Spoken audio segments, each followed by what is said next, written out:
Hi everyone, welcome to my channel Wajid sir maths में आपका स्वागत है। उम्मीद करता हूँ अच्छे से होंगे।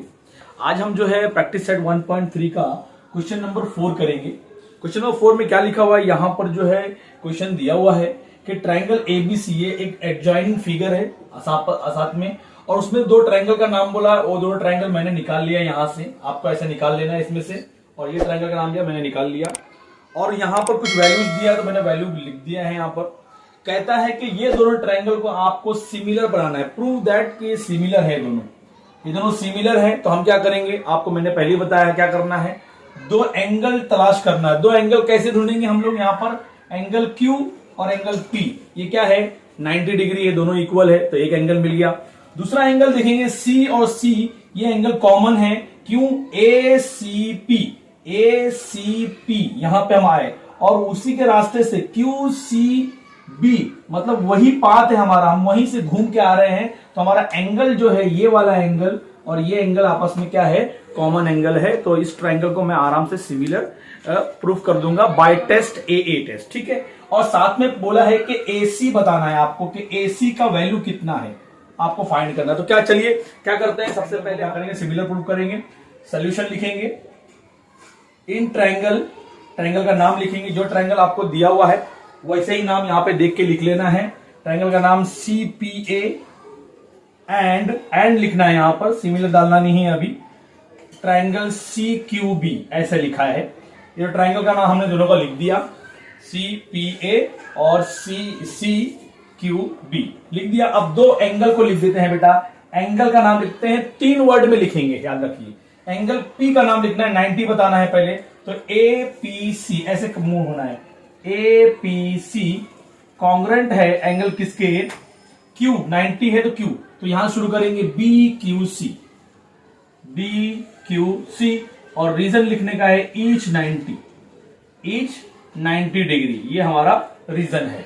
नेक्स्ट क्या करेंगे, कॉमन एंगल लिखेंगे C वाला, ACP लिखना है, एंगल ACP कॉन्ग्रेंट हुआ एंगल किसके, QCB के साथ, QCB के साथ, और रीजन लिखना है कॉमन एंगल, ठीक है। और ये हमारा क्या हो गया, दो एंगल मिल गया, तो बाय AA टेस्ट हम लिख देंगे ट्रायंगल का नाम, ट्रायंगल CPA सिमिलर हो गया है ट्रायंगल किसके, CQB के, और रीजन लिखना है बेटा by AA test of similarity का टेस्ट है ये। अब ये ट्रायंगल सिमिलर हो गया है, और ट्रायंगल जब सिमिलर होता है तो हम इसके साइड को रेशो में लिख सकते हैं, क्योंकि वैल्यूज फाइंड करनी है। तो हम क्या करेंगे, रेशो लिखेंगे। देखो यहां पर तीनों रेशो भी लिख सकते हो, और आप 2 रेशो लिख सकते हो, जो जरूरी है वो लिखते हैं। चलिए यहां पर जो है BQ का लेते हैं, BQ लेंगे क्योंकि BQ का वैल्यू पता है। BQ का रिलेशन किससे होगा, PA से होगा, PA। तो हम लोग क्या करते हैं, और BQ का वैल्यू है, और जो है PA। अब यहां पर BC है, तो BC किधर है, B और C ये रहा, तो यहाँ पे फर्स्ट एंड थर्ड इसका भी होगा, ठीक है ना। वैल्यूज के हम समझ लेंगे कि किसको रेशो में लेना है। तो हम यहाँ पर 2 ही रेशो लिखेंगे। पहला रेशो लिखते हैं यहाँ पर किसका, CA का, फर्स्ट एंड थर्ड का। CA मतलब AC, आगे पीछे चलेगा नाम, ACA, और अपॉन क्या होगा, CB इक्वल होगा ये वाला PA अपॉन QB, ठीक है। आपको रीजन लिखना है corresponding side of similar triangle, ठीक है ना। लिख दिया, लिखने के बाद वैल्यू पुट करेंगे, CA मतलब AC फाइंड करना है, तो आप इसको रिवर्स कर दो, AC कर दो, चल जाएगा। CB का वैल्यू कितना है, BC का वैल्यू 12 है, 12 रखेंगे। PA कितना है, PA जो है वो 7 है, 7 लिखेंगे।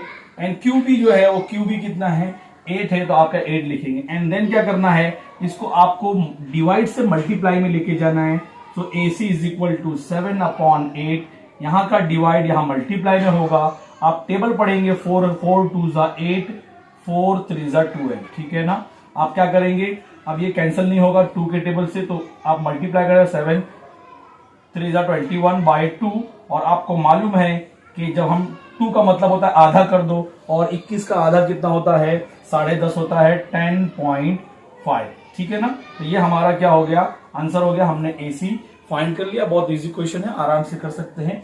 दो ट्रायंगल को पहले हमने सिमिलर प्रूव किया और उसके बाद हमने उसका रेशो ले लिया और आंसर। क्वेश्चन नंबर 5 करते हैं। क्वेश्चन नंबर 5 में ये फिगर बना हुआ है, मैंने ये इसका फिगर को ऐसा मैंने निकाल दिया है इसको यहाँ पर, और कुछ गिवन है कि ये ट्रेपीजियम है, PQSR जो है वो ट्रेपीजियम है। ट्रेपीजियम पता है आपको, ये दोनों साइड आपस में पैरेलल होते हैं, एक साइड पैरेलल होते हैं और दो जो होते हैं नॉन पैरेलल होते हैं। हम क्या करेंगे, यहाँ पर क्वेश्चन लिखा हुआ है PQSR के क्या है, पैरेलल है, यहाँ पे लिखा हुआ है तो हम, और यहाँ कुछ गिवन पार्ट भी दिया हुआ है। AR जो है वो 5AP है, AS जो है 5AQ है, और हमको शो करना है, प्रूव दैट करना है कि SR जो है वो 5PQ है। तो कैसे हम लोग करेंगे, यहाँ पर सोल्यूशन लिखेंगे, प्रूफ।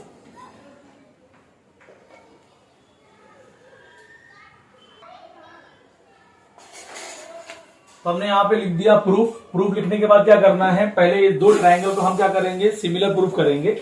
उससे पहले यहाँ कुछ गिवन है, पहले वो लिख देंगे। क्या है कि ये ट्रेपीजियम है ना, तो आप लिखेंगे इनर ट्रेपीजियम। इनर ट्रेपीजियम आपको लिख देना है PQRS। अब मैंने ये लिख दिया, उसके साथ मैंने क्या करना है, यहां पर ये भी लिख देना है कि ये जो साइड है वो पैरेलल है। ये पैरेलल क्यों लिखने जा रहा हूं, क्योंकि यहां पे आपको लिखना है गिवन साइड जो है, साइड PQ जो है वो पैरेलल है साइड SR के। PQ जो है वो SR के पैरेलल है। अगर ये पैरेलल है, ये आपको गिवन है बेटा, अगर ये गिवन है, अगर ये पैरेलल है तो आपको पता है Z वाले एंगल, ऑल्टरनेट एंगल आपस में इक्वल होते हैं। आपको पता है कि Z बन रहा है ऐसा, अगर ये दोनों साइड आपस में पैरेलल है तो Z वाले एंगल आपस में इक्वल होते हैं। चाहे Z वहां से बने चाहे Z यहां से बने, आपको इक्वल लिख देना है कि, लेकिन पैरेलल होना चाहिए। अगर ये दो साइड पैरेलल है तो ही आप लिख सकते हैं कि ये ऑल्टरनेट एंगल है।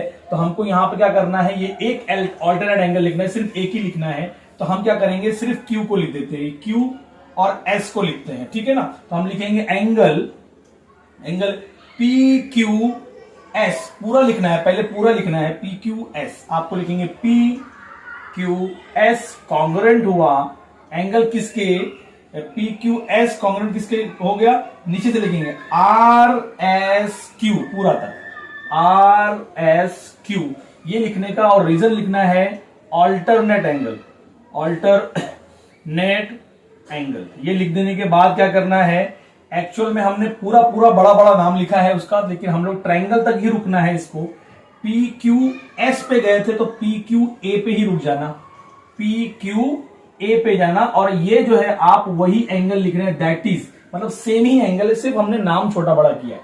और लिखेंगे कॉन्ग्रुएंट है एंगल किसके, यहां से RSQ गए थे, आप RSA पे रुक जाएंगे, RSA पे रुक गया, और इसको इक्वेशन नंबर आपको 1 देना है। ये देने के बाद क्या करना है बेटा, आप ध्यान से, इसके देने के बाद फिर हम जो है ये पहला वाला जो गिवन है इसको भी लिख लेंगे कि AR जो है वो इक्वल है 5AP के। बस इसी को ही लिखना है, सिर्फ क्या लिखना है, ये गिवन है, आपने गिवन है और इसको इक्वेशन नंबर आपको 2 देना है। ये लिखने के बाद क्या करेंगे, ये लिखने के बाद हम जो है, चलिए दो ट्रायंगल आपके सामने है, ये छोटा है और ये बड़ा है, दोनों को क्या करते हैं, सिमिलर प्रूफ करते हैं। कैसे करेंगे सिमिलर प्रूफ, एक एंगल तो हमको मिल गया गिवन से, ये हो गया। दूसरा अगर आप देखेंगे तो यहां पर A जो है, A वो नीचे वाले A के आपस में इक्वल है, क्योंकि जो होता है, और ये जो वर्टिकली अपोजिट एंगल, एक्स बनाने वाले एंगल जो होते हैं आमने सामने के अपोजिट एंगल, वो आपस में इक्वल होते हैं। तो हम इसको लिख देंगे, उधर वाला A इधर वाले A के क्या होगा, इक्वल होगा, कॉन्ग्रुएंट होगा, तो दो ट्रायंगल हमको मिल गया। हम लिखेंगे इन ट्रायंगल का नाम लिखेंगे PQA एंड ट्रायंगल P का नाम लिखे, यहां पे PQA लिखे, तो आप P है तो यहां पे R से शुरू करेंगे, RSA लिखना। PQA है तो यहां उसके अपोजिट में RSA ऐसा लिखना पड़ेगा, RSA, तो ही करस्पॉन्डेंस वाली रिलेशन आएगा, 1 to 1 करस्पॉन्डेंस आएगा, नाम सही होना चाहिए। अब उसके बाद दो एंगल लिखते हैं, पहला वाला एंगल तो यही लिख देना है जो यहां पर हमने ऑल्टरनेट बनाया है। तो पहले ऊपर लिख देंगे PQA जो है वो कॉन्ग्रुएंट एंगल RSA के, आपको लिखना है फ्रॉम फर्स्ट, क्या करना है आपको, फ्रॉम फर्स्ट, पहले में लिखा है। एंड देन क्या करना है, ये जो है वर्टिकली अपोजिट एंगल है PAQ, तो आप लिखेंगे angle P A Q congruent हुआ एंगल किसके, पी ए क्यू हुआ, तो अपोजिट से लेंगे आर ए एस, एक्स वाला बना रहे हैं, आर ए एस, और रीजन लिखेंगे यहां पर वर्टिकली अपोजिट एंगल, आप पूरा लिख देना यहां पर। अब दो एंगल हमको मिल गया, तो हम लोग क्या करेंगे, हम लोग जो है यहां पर एंगल को क्या करें, ट्राइंगल को जो है पी क्यू ए, ये हो गया सिमिलर ट्राइंगल किसके, आर एस ए के बाय ए टेस्ट, हमने क्या लिख दिया इसको, ए टेस्ट। अब अगर ये टेस्ट से क्या हो गया, कॉन्ग्रुएंट हो गया, देखो जरा, अब हम इसको क्या करेंगे, रेशो लिख देंगे यहां पर। इसका रेशो कैसे लिखना है आपको, यहां पर रेशो लिख दीजिए, तीनों का रेशो लिख देते हैं। चलिए यहां पर पी क्यू आर एस, आप लिखेंगे P Q upon R S equal Q A upon S A, पीछे के दो। अब फर्स्ट एंड थर्ड लेते हैं, P A upon R A, अब ये लिख दिए, तो आप लिखेंगे corresponding side of similar triangle. ये रीजन लिखने के बाद ये लिख दिया आपने। अब आप जब ये लिख देंगे तो आप देखिए किसका वैल्यू पता है आपको, पी क्यू को आप ऐसे रखिए बेटा, आर एस को भी ऐसे रखेंगे, पी क्यू आर एस को हम ऐसा रखते हैं, इक्वल इसको भी हम ऐसे रखते हैं, क्योंकि हमने इक्वेशन नंबर 2 के अंदर सिर्फ ए आर का वैल्यू लिया हुआ, जबकि यहां पर ए एस का वैल्यू भी है, आपको सिर्फ ए आर मतलब ये वाला वैल्यू है, इसको भी आपको सेम ऐसे रख दीजिए, Q A upon S A, और पी ए की जगह पर ये नीचे जो है आर ए मतलब ए आर, ये फाई एपी के बराबर है, तो आप लिखेंगे फाई एपी है, लेकिन ऊपर पी ए है, तो आप पी ए लिख देना। एपी और पी ए एक ही नाम होता है, आगे पीछे कर सकते हैं। और आपने कहां से लिखा, तो आप लिखेंगे फ्रॉम इक्वेशन नंबर 2 से लिखा आपने। और ये लिखने के बाद क्या करना है, पी क्यू ऐसे ही रखना है, आर एस भी ऐसे रखेंगे, इसको हटा देना, इसकी जरूरत नहीं हमको, ये पी कैंसिल हो जाएगा, तो ऊपर कुछ नहीं बचा, 1 बचा, नीचे बचेगा 5, और जब ये नीचे बचेगा 5, अब 5 बचने के बाद क्या करना है, हम जो है यहां पर क्रॉस मल्टीप्लाई कर देंगे। तो जब जैसे ही आप क्या करते हैं, क्रॉस मल्टीप्लाई करते हैं, तो 5 जाएगा पी क्यू के पास और आर एस जाएगा 1 के पास, तो आर एस 1 जा आर एस, आर एस 1 जा आर एस, और 5 इंटू पी 5 पी क्यू, ये हुआ। अब हमको क्या प्रूव करना था, एस आर और आर एस एक ही है, आप दैट इज करके एस आर कर देना, उसको आगे पीछे नाम लिख सकते हैं हम लोग। तो इस तरह जो है हमने क्वेश्चन को क्या कर दिया, सॉल्व कर दिया। आपका ये क्वेश्चन लेंथी है थोड़ा सा, लेकिन आपको ये समझना है कि दो ट्राइंगल निकालने के बाद उसको सिमिलर प्रूफ करेंगे, उसके बाद जो है उसका रेशो लेंगे, और फिर जो गिवन दिया हुआ है उससे हम क्या करेंगे, वैल्यू को रिप्लेस करेंगे, और फिर क्रॉस मल्टीप्लाई करेंगे, तो आंसर आपका आ जाएगा। बहुत इजी है, आराम से आप चाहे तो स्क्रीनशॉट ले लें, और जो है इसको आप प्रैक्टिस करेंगे तो आपको आ जाएगा। करते हैं, सिर्फ क्वेश्चन में क्या लिखा हुआ है, ट्रापेजियम में वापस से क्वेश्चन नंबर 5 की तरह ही है, उसमें वैल्यू नहीं दिया था, यहाँ पे वैल्यू दिया हुआ है कुछ। तो हमने यहाँ पे लिखा हुआ है कि जो ए बी जो है डीसी के पैरेलल, ए बी जो है वो सी डी या डीसी के पैरेलल है, वही बात हो गई। यहाँ पर क्या करेंगे, एक ऑल्टरनेट एंगल हम ले लेंगे और एक ऑल्टरनेट एंगल डी ले लेंगे, और वो जो है वो इसका वर्टिकल अपोजिट एंगल लेके हम क्या करेंगे, सॉल्व कर देंगे। चलिए यहाँ पे क्या करते हैं, पहले जो है हमको निकालना क्या है, ओडी निकालना है। तो हम सबसे पहले क्या करेंगे, प्रूफ लिखेंगे, गिवन में आप ये सब लिख लेना, और प्रूफ में लिखना है। यहाँ पर प्रूफ में क्या करेंगे, दो ट्राइंगल का नाम लिखेंगे, सी डी ओ। आप लिखते हैं triangle in triangle C D O and triangle C D O बोले तो क्या करना है, ए ओ बी करना है, अपोजिट से शुरू करना है, ए ओ बी। अब क्या करेंगे हम, इसमें जो है आप ये लिख देना है कि पहले तो ये लाइन लिख देना है कि ए बी सी डी के पैरेलल है। तो आप क्या करेंगे, यहां पर लिखेंगे साइड ए बी जो है वो क्या है, पैरेलल है किसके, साइड बी सी के। तो अगर ये पैरेलल है तो हम क्या करेंगे, एंगल का नाम लिख देंगे। कौन सा एंगल, ये वाला एंगल जो है जेड, एक वाला जेड बनता है। आपको पता है कि जेड बनने वाला एंगल ऑल्टरनेट होता है क्योंकि लाइन पैरेलल है। तो आप एंगल लिखेंगे, एंगल क्या नाम है, एंगल का नाम सी डी ओ, इतना ही लिखना है इसमें, सी डी ओ कॉन्ग्रुएंट हुआ एंगल किसके, सी से डी ओ शुरू किए थे, तो आप क्या करेंगे, ए बी ओ लिखेंगे, ए बी ओ। और आपको रीजन लिखना है कि ऑल्टरनेट एंगल लिख देना है, ठीक है। लिखने के बाद क्या करेंगे, एक कॉमन एंगल भी लिख दीजिए। चलिए कि एंगल जो है, कौन सा एंगल, ये कॉमन नहीं, सॉरी, वर्टिकल अपोजिट एंगल, ये जो है ओ दोनों तरफ है, इधर भी है, COD कॉन्ग्रेंट हुआ, COD बोले तो AOB बोलना है, ऐसे अपोजिट से AOB, और रीजन लिखना है vertically opposite angle, vertical opposite angle, आप उसको फुल फॉर्म में लिख देना। आपको दो एंगल मिल गए यहां पर, तो जब दो एंगल मिल गए तो आप लिख देंगे यहां पर ट्रायंगल जो है इसका नाम लिखेंगे CDO, सिमिलर हुआ ट्रायंगल। अब यहां पर देखेंगे करस्पॉन्डेंस देखना है, सी का रिलेशन किससे था, सी का रिलेशन ए से रहेगा, अपोजिट वाले से, तो ए लिख देंगे।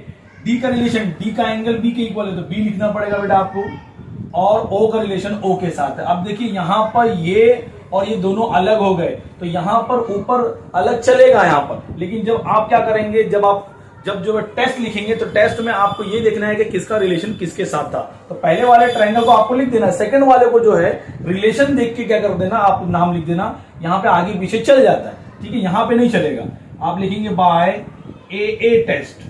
तो हमारा यहां पे ट्रायंगल AA टेस्ट हो गया। अब क्या कर देते हैं, यहां पर जो है साइड ले लेते हैं। अब कौन सी साइड दिया हुआ है, CD, तो CD और AB लेंगे, और क्या दिया है, BO मतलब ये दिया है तो DO लेंगे, बस ये दो ही पैर हम ले लेंगे, तीन पैर होता है, दो पैर लेंगे। CD upon AB equal to DO upon BO, ये लिखने के बाद ये corresponding side of similar triangle. अब वैल्यू पुट करते हैं बेटा, CD कितना है 6, AB कितना है 20, एंड DO कितना है, DO हमको फाइंड करना है, DO मतलब OD, तो आप इसको उल्टा लिख देंगे, OD कर दो इसको, ठीक है, और BO कितना है बेटा 50। अब क्या करना है, यहां से नंबर डिवाइड से मल्टीप्लाई में यहां लेके आएंगे, सो 6 अपॉन 20, 15 को यहां लाना है और OD वहां बचेगा। अब टेबल पढ़ेंगे, 5 का टेबल पढ़ेंगे, 5 4 जा 20, 5 3 जा 15, अब 4 और 6 है तो अब 2 का टेबल पढ़ेंगे, 2 2 जा 4, 2 3 जा 6। अब यहां पर क्या हुआ, यहां पर 2 नीचे बचा और यहां पर 3 3 जा 9, 9 अपॉन 2 OD।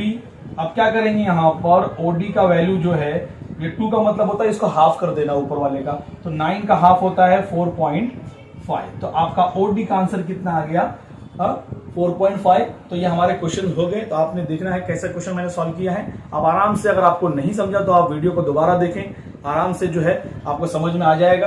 कैलकुलेशन है, कैलकुलेशन पे थोड़ा ध्यान देना है।